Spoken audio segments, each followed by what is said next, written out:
prenašanjem znanja iz generacije v generacijo smo sposobni v muzeju na Prostem v Filovcih ohranjati zgodovino lončarstva in arhitekturo Prekmurja.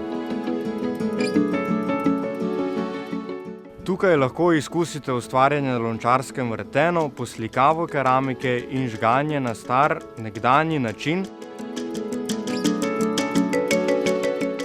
Skozi lastno izkušnjo lahko začutite to obrt lončarstvo in nekaj skrivnosti prekmurskih lončarjev.